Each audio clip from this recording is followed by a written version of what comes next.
ఈ చిత్రంలో మీరు చూడబోవు సన్నివేశాలు కల్పితం కాదు, యథార్థ సంఘటనల ఆధారం మరియు సేకరించిన సమాచారం మేరకు రూపొందించబడినవి. మన ఇలవేల్పోయిన శ్రీ అభయాంజనేయ స్వామి వారి యొక్క దివ్య చరిత్రను మీకు అందించే ఈ ప్రయత్నంలో ఏదైనా లోపం జరిగినట్లు మీకు అనిపిస్తే అన్యదా భావించకండి. అది సమాచార లోపమే కానీ ఎవరిని కించపరచాలన్న ఉద్దేశం కాదు. మన స్వామివారి యొక్క దివ్యమైన చారిత్రక విశేషాలను మనతో పాటు భావితరాలకు అందించే ఈ ప్రయత్నాన్ని అందరూ దీవించి మనసారా ఆశీర్వదించాలని, మనందరిపైన శ్రీ అభయాంజనేయ స్వామి వారి యొక్క కరుణా కటాక్షాలు ఎల్లప్పుడూ ఉండాలని మనసారా కోరుకుంటూ జై శ్రీరామ్.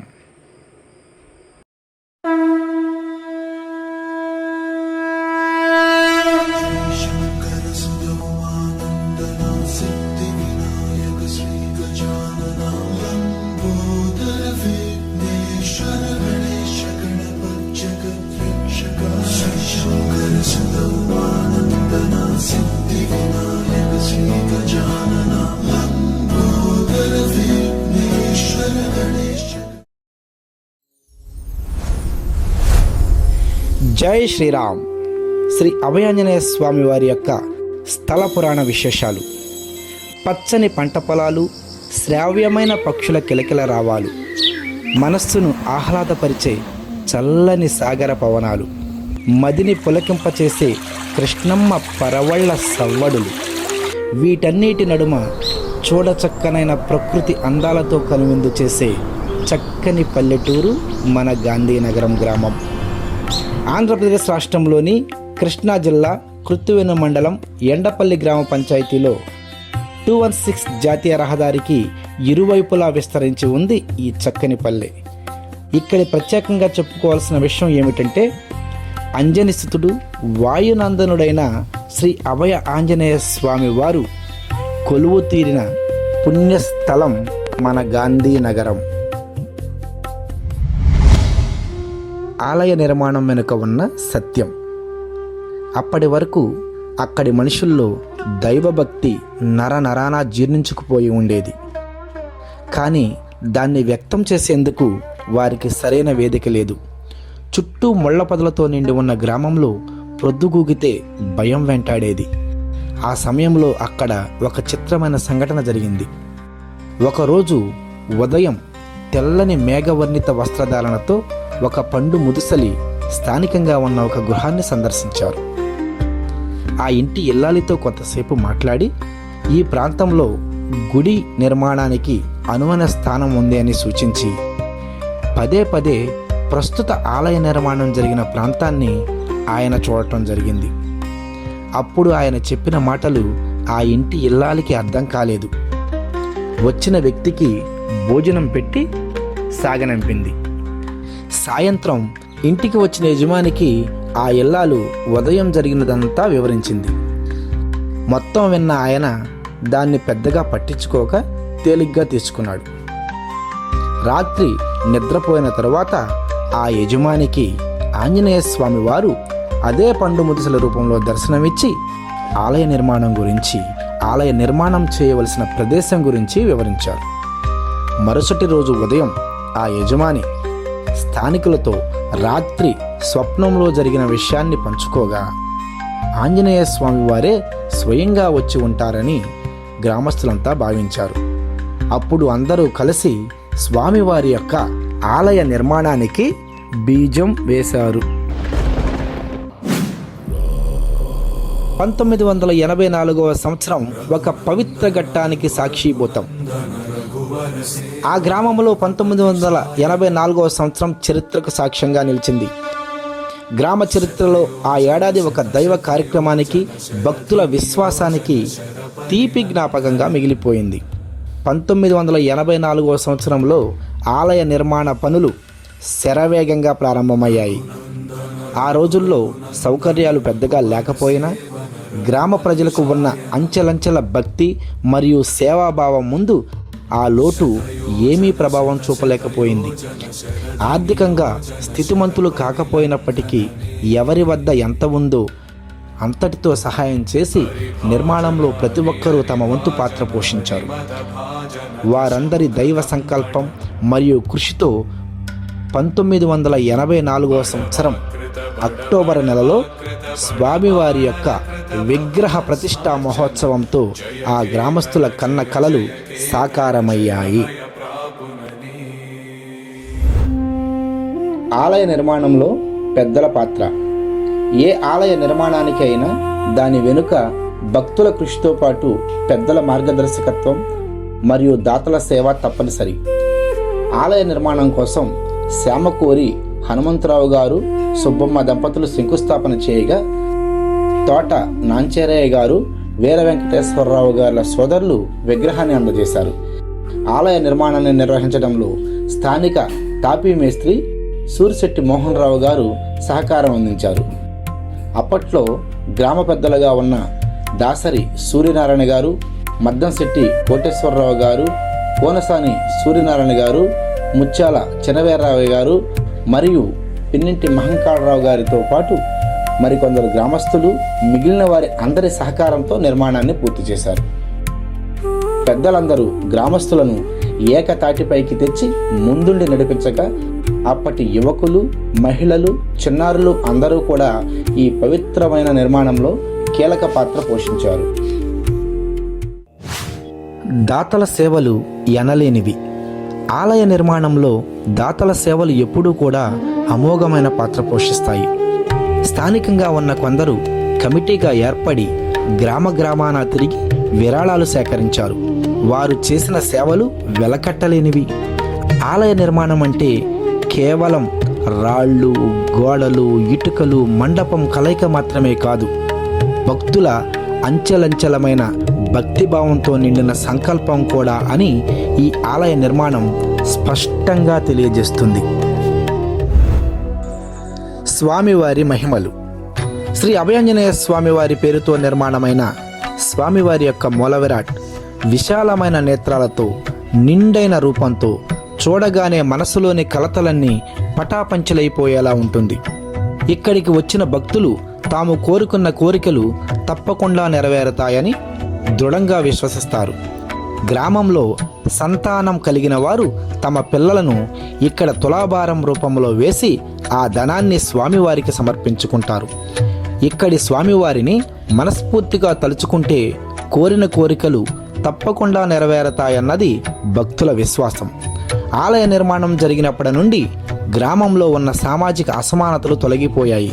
ప్రతి ఒక్కరూ అంచెలంచెలుగా తమ ఆర్థిక అభివృద్ధిని సాధించారు.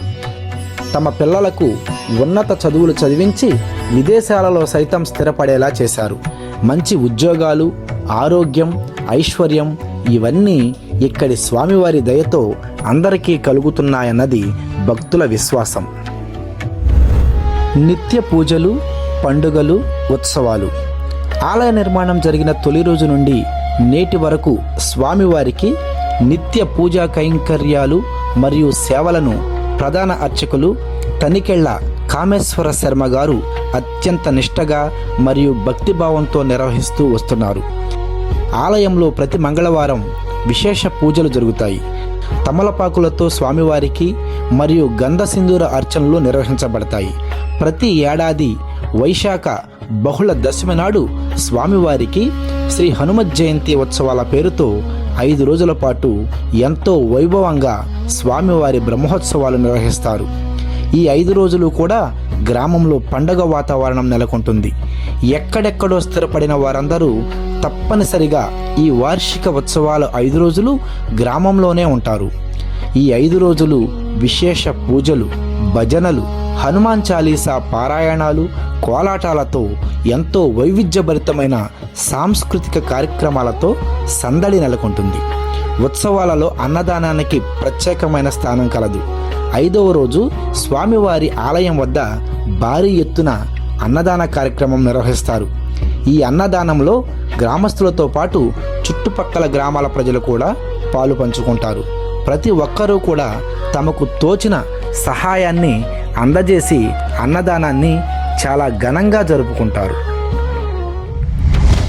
కన్నుల పండువగా స్వామివారి గ్రామోత్సవం. స్వామివారి ఉత్సవాల ముగింపు రోజున స్వామివారి యొక్క గ్రామోత్సవం ఎంతో వైభవంగా జరుగుతుంది. స్వామివారి యొక్క గ్రామోత్సవం ముందు ఆలయంలో 5 రోజుల పాటు ఎన్నో విశేషమైన పూజలు జరుపుకున్నటువంటి స్వామివారి యొక్క దివ్యమైన లడ్డూ ప్రసాదాన్ని వేలం నిర్వహిస్తారు. ఈ వేలం పాటకు ప్రత్యేకత కలదు. భక్తుల విశ్వాసానికి స్వామివారి యొక్క వేలం పాట ఒక నిజమైన నిదర్శనం. ఈ లడ్డూ పాటను భక్తులు లక్షలాది రూపాయలు వెచ్చించి పాడుకుంటారు. అనంతరం స్వామివారి యొక్క ఊరేగింపు కార్యక్రమం ఎంతో వైభవంగా జరుగుతుంది. ఈ ఊరేగింపులో స్థానిక యువకులతో పాటు మహిళలు, చిన్నారులు, పెద్దలు ప్రతి ఒక్కరూ కూడా వయోభేదం లేకుండా పాల్గొని తమ భక్తిభావాన్ని చాటుకుంటారు.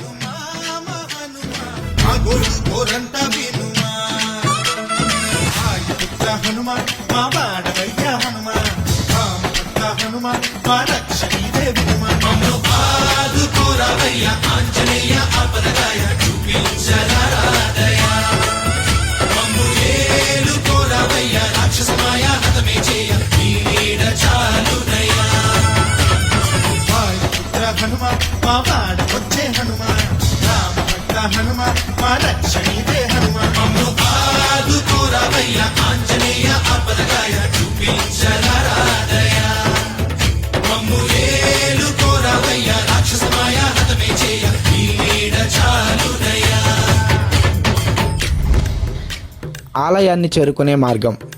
తీరగ్రామమైన గాంధీనగరంలో ఎంతో ప్రతిష్టాత్మకమైన శ్రీ అభయాంజనేయ స్వామి వారి ఆలయాన్ని సందర్శించాలంటే మచిలీపట్నం నుండి నరసాపురం మీదుగా కృత్తివెన్ను సమీపంలో గాంధీనగరం వద్ద బస్సు దిగి స్వామివారి ఆలయాన్ని దర్శించుకోవచ్చు. 216 జాతీయ రహదారికి ఆనుకుని ఉన్న ఈ ఆలయం ఉత్తర వాహినిగా కృష్ణానది పరవళ్లతో, దక్షిణ ముఖాన బంగాళాఖాత జలాల సవడితో ఎంతో వైభవంగా విలసిల్లుతుంది. జై శ్రీరామ్.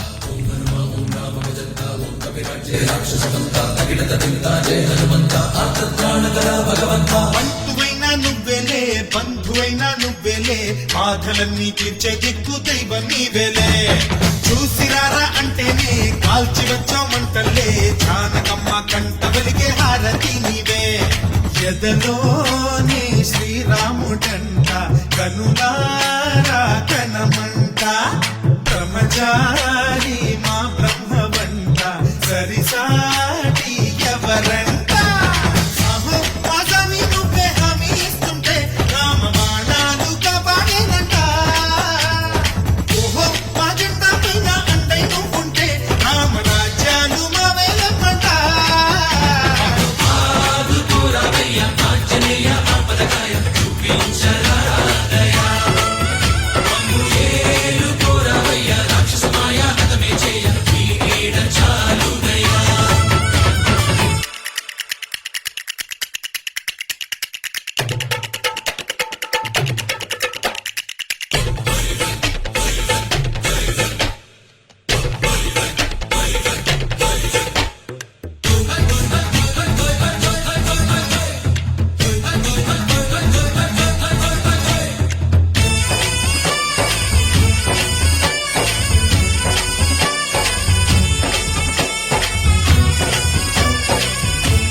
పండులాగా మింగావు లక్ష్మణుని కాచే చెయ్యే సంజీవి మాకు.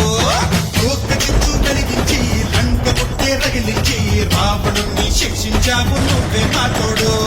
శివతేజం నీ రూపమంట, పవమాన సుతుడంట, అంజనం మా ఆనందమంత, హనుమాని చరితంట. శ్రీరామ స్వామి పల్లకి నువ్వంట, నీకు పోయిను మేమేలమ్మంట. జాహి ఆకాశాలైన చాలని ఎత్తంట, కోటి కుక్కలు తల్లో పూలంట. అమ్ము ఆదుకోరావయ్య ఆంజనేయ ఆపదగాయ, చూపించరాదయ. అమ్ము ఏలుకోరావయ్య రాక్షసమాయ, హతమే చేయ నీ నీడ చాలునయ్యా. వాయుపుత్ర హనుమాన్ మా వాడవయ్య హనుమాన్, రామపుత్ర హనుమాన్ మా రక్షణీవే వినుమాన్. అమ్ము ఆదుకోరావయ్య